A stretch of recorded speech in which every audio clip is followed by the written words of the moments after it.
പാർലമെന്റിൽ അംബേദ്കറെ അപമാനിച്ച് പ്രസംഗം നടത്തിയ ആഭ്യന്തരമന്ത്രി അമിത് ഷാ രാജിവെക്കണമെന്ന് M K Raghavan M P. ആവശ്യം സംബന്ധിച്ചുള്ള കത്ത് നാളെ ജില്ലാ കളക്ടർമാർക്ക് നൽകും. ഈ നിമിഷം അവരെ പ്രസംഗം തിരുത്താൻ ബിജെപിയോ പ്രധാനമന്ത്രിയോ തയ്യാറായിട്ടില്ല. ദളിത് വിരുദ്ധ മനസ്സാണ് ബിജെപിയുടേത്.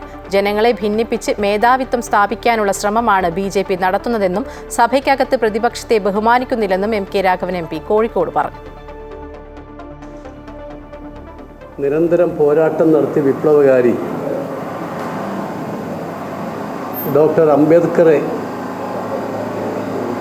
സഭയിൽ വെച്ച് പ്രസംഗത്തിലൂടെ പരസ്യമായി അപമാനിച്ച ആഭ്യന്തരകാര്യമന്ത്രി അമിത് ഷാ രാജിവെക്കണം എന്ന് ഇവിടെ ആവശ്യപ്പെടുകയാണ്.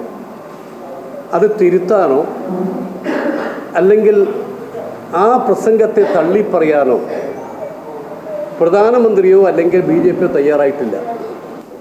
അതുകൊണ്ട് ബിജെപിയുടെ മനസ്സും അമിത്ഷായുടെ മനസ്സും മോദിയുടെ മനസ്സും എന്താണെന്ന് വളരെ കൃത്യമായി നമ്മുടെ രാജ്യത്തെ ജനങ്ങൾ തിരിച്ചറിഞ്ഞിരിക്കുന്നു.